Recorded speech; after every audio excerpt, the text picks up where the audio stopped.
Found your dream home but can't move in right away? Let's talk about what that looks like. There's this article about this exact situation.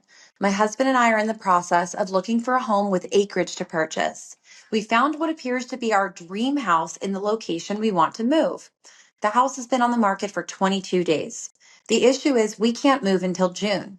We could afford to make the mortgage payments where we're living now for those 6 months. I'm concerned about if this will impact us being able to get a mortgage. This is a great question. So let's talk about it. So, if you are buying the house as a primary residence, the lenders typically require you to be occupying the home within 60 days of closing. So, that is kind of what leads into some of these issues. Moving in 6 months later might not meet these requirements, which could complicate the approval process for a standard primary residential mortgage. If you plan to delay moving in, you might need to purchase the property as a second home or an investment properties. But these loans typically have stricter requirements and higher interest rates. However, they'll allow for the flexibility with the occupancy. So that's the trade off.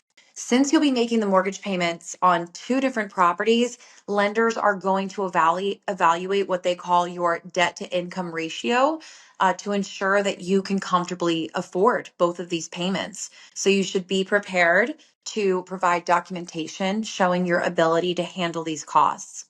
And during this 6 months period, we should talk about insurance and maintenance. You'll need to maintain homeowners insurance and ensure that the property is being cared for, like the utilities, the lawn care, the security of the home.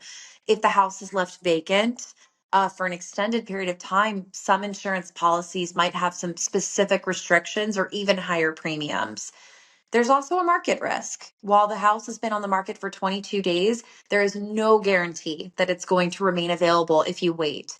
However, closing on a house now could carry the risk of unforeseen market changes before you move, such as property value shifts or even new opportunities that become available. So, some strategies that you should consider, I would say, would be one, you could close on the home. Making it a second home, and those mortgage requirements would be a lot more flexible. The lender, if they agree to classify the property as a second home, this will allow you to delay your moving while still securing the process. So that's one thing. The second thing would be to lease the property temporarily.